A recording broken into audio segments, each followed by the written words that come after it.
Кыргызстандагы айылдык кеңештерде аял депутаттар өтө аз же дээрлик жок. Мисалга Ош облусундагы Кызылкыштак айылдык кеңешинде жалпы 31 мандат болгону менен буга чейин бир да айым депутат шайланып келген эмес. Бул жолку шайлоо мына ушундай теңсиздиктерге чекит коет деген үмүттөр менен коштолууда. Анткени бул жолу аял талапкерлерге өзгөчө колдоолор, өзгөчө жеңилдиктер берилип жатат. 31 мандаттуу Кызылкыштак айылдык кеңешинде мурда бир да аял депутат болбогон болсо, эми айымдарга жок дегенде 11 мандат бериле турган болууда. Айыл өкмөт 6 округдан турат. Ар бир округка 2 же 3төн аял кишилердин мандаты бөлүштүрүлгөн. Мындай мүмкүнчүлүккө үмүт артып, шайлоого аттанган айылдык айымдардын саны мурдагы өнөктүктөргө салыштырмалуу көбүрөөк. Бирок алар мандатка ээ болуусу үчүн шайлоочулардан жетиштүү добуш алуусу керек. Депутаттар шайлангандан бери бир да аял бизде болгон эмес. Биздин айылдык кеңеште бир да аял болгон эмес. Ошон үчүн биз өзүбүзчө баягы лидер аялдар кеп кеңешип, мисалы үчүн ар бир 7 мандаттуу жерге 3 аял 3 эркек экен. 4 мандаттуу жерге 2 аял 2 эркек экен. Ошондо биз резерв менен 3төн аял коюп атабыз 4 мандаттуу жерлерге. Эркек кишилерибиз 700 добуш алыш керек экен.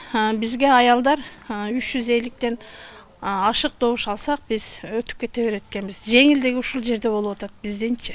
Мындай ыкма алгачкылардан болуп ишке ашууда. Мындан улам мандаттар берилгенине жараша каттоо аяктаганга чейин аял талапкерлердин санын көбөйтүү зарыл. Боршайком бул жаатта жергиликтүү бийлик өкүлдөрүнөн маалыматтык жардам көрсөтүүнү сурашты. Аймактарда жергиликтүү кеңештерге каттоо 11 мартта аяктайт. Айылдык кеңештерге талапкерлер өзүн өзү сунуштоо жолу менен катышат. Бул абдан маанилүү кадам, мыйзам менен бекитилген. Бул мамлекеттик саясат катары биздин жергиликтүү заң чабашкаруу органдардагы, мамлекеттик органдардагы ушуну ийгиликтүү ишке ашырууга колдоого чакырып кеттик. Бир мандаттуу добуш берүү болгондуктан буга чейин айылдык кеңештерде 30% квота кагаз жүзүндө калып, аялдар 9-8% араң түзүшкөн. Деген менен шаардык кеңештерде бул квота сакталган. БШКнын алдын ала эсеби боюнча шайлоодогу жаңы ыкма ишке ашса, Ош облусунда эле жалпы 681 аял депутат болору күтүлүүдө. Жарандык активисттер буга чейин аял депутаттар социалдык маселелерге көбүрөөк көңүл бурарын айтып келишкен. Жергиликтүү маселелерди айымдар чече алабы сиздин оюңузча? Жок, айымдар чече албаса чечишет. Аялдар барыш керек, 30% уруксат берилген мыйзам боюнча. Элди билбеген зеке мен аялдар баса деле болот. Түзүлө. Эркектер чече албаган чечип атышат го аялдар.